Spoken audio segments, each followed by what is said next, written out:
نحن نقص عليك أحسن القصص بما أوحينا إليك هذا القرآن وإن كنت من قبله لمن الغافلين.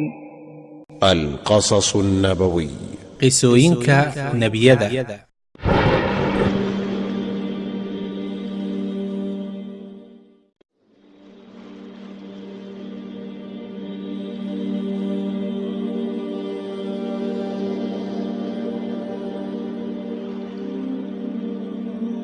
qisadeenna maanta waxay ka hadlaysaa abuuristii aabbaheen aadam iyo cadaawadda ibliis iyo ballankabaxa ilmaha aadam iyo ku caasiyadda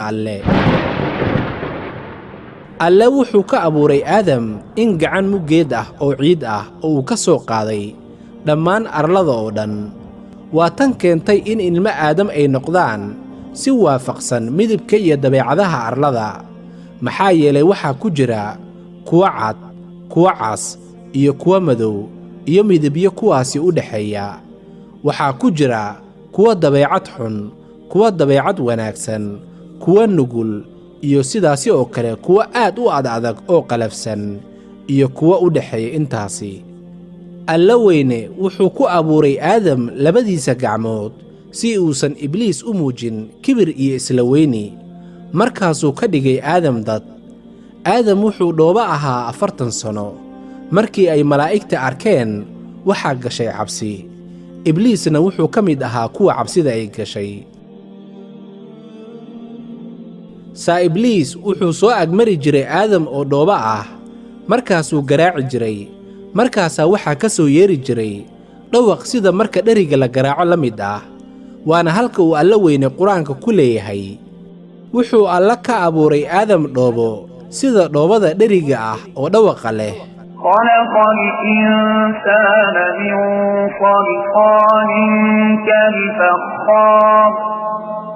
intaasi kadib ibliis wuxuu yidhi waa inay jiraan ujeeddo loo abuuray waxa kani, isaga oo ula jeeday aadam oo dhooba ahaa. markaasuu wuxuu galay afkii aadam oo dhooba ah oo ka soo baxay dabadiisa. dabadeed ibliis wuxuu malaa'igtii ku yidhi, ha ka baqinina, waayo rabbigiina waa daa'im aan daldalool lahayn. laakiin kanise waa mid dalool leh, waana ka adkaan doonaa oo jebin doonaa. wuxuu ula jeedaa in aadam iyo duriyaddiisa uu lumin doono, waana halka ay ka bilaabatay cadaawadda ibliis uu qabo aadanaha.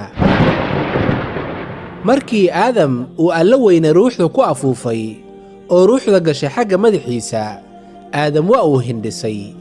malaa'igtii ayaa ku yidhi dheh alxamdu lilaah. markaasuu yidhi alxamdu lilaah. markaasuu alla weynena ku yidhi raximuka rabbuka, rabbigaa ha kuu naxariisto. aadam markii indhihiisa ruuxda ay galeen, wuxuu markiiba arkay midhaha jannada. markii ay ruuxdiisa gashana caloosha, hunguri baa galay aadam. markaasuu soo booday isaga oo u soo socodboobaya xagga midhaha jannada ka hor intaysan ruuxda galin lugihiisa. waana halka uu alla weyne leeyahay, aadane waxaa laga abuuray degdeg. خلق الإنسان من عجل سأريكم آياتي فلا تستعجلون. markii uu alla abuuray aadam, wuxuu masaxay dhabarkiisa, waa dhabarka aadan markaasaa dhabarkii aadam waxaa ka soo baxay dhammaan nafaha dhalan doona oo ka mid ah ubadkiisa ilaa iyo maalinta qiyaamaha. markaan ku leeyahay waxaa ka soo baxay dhabarka aadam ubadka dhalan doona, ogow inaad adiga iyo anigaba aan ka mid ahayn dadkaasi, inkastoo aad dhihi doonto maba xasuusto. markii ruuxda oo dhan bannaanka loo soo saaray, labadii indhood ee aadana kasta wuxuu alla weyne u yeelay iftiin birqaya oo ka yeelay aadan hortiisa. yacnii uunka oo dhan waxaa la soo hor istaajiyey aadam hortiisa. markaasuu aadam yidhi, rabbiyow, waa kuwama kuwani? allah wuxuu yidhi, waa ubadkaaga. markaasuu aadam wuxuu ku dhex arkay ubadkiisa nin iftiinka indhihiisa birqayaan oo indhihii aadam ay soo jiiteen. aadam wuxuu yidhi, rabbiyow kanina waa kuma? allah wuxuu yidhi, waa nin ka mid ah duriyaddaada oo imaan doona aakhirka oo la odhan doono daawuud. markaasuu aadam yidhi, imise ayaad rabbiyow ka yeeshay ama ka dhigtay cimrigiisa? allah wuxuu yidhi, 60 sano. aadam wuxuu yidhi, allow ka sii 40 sano cimrigayga oo ka yeel cimrigiisa 100 sano. markii uu dhammaaday cimrigii aadam oo la gaaray wakhtigii, waxaa u yimid malakulmowt. aadam wuxuu ku yidhi malaggii, waxaa ii harsan 40 sano oo lama gaarin wakhtigii aan geeriyoon lahaa. malaggii ayaa ku yidhi, waxaad 40 sano siisay wiilkaaga daawuud. wuxuu yidhi aadam markaasi, may ma aanan siin. wuxuu yidhi, aadam baa wax dafiray, oo waxaa sidaasi oo kale wax u dafiri doona duriyaddiisa.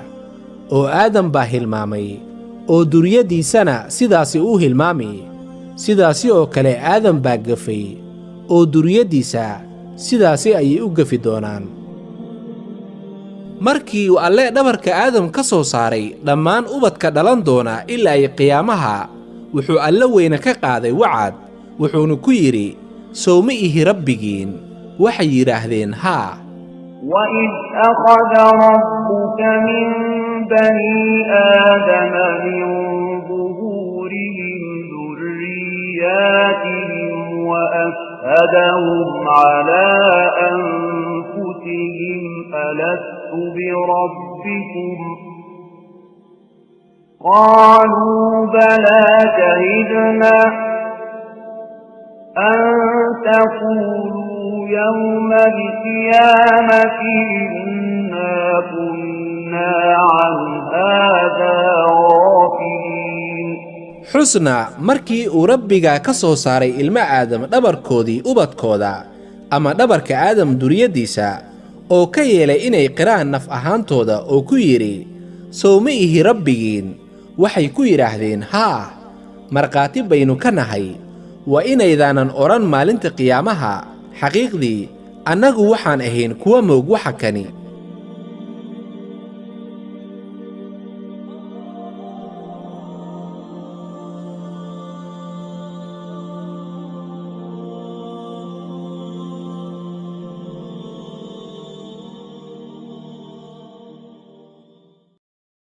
نحن نقص عليك أحسن القصص بما أوحينا إليك هذا القرآن وإن كنت من قبله لمن الغافلين. القصص النبوي qisooyinka nebiyada.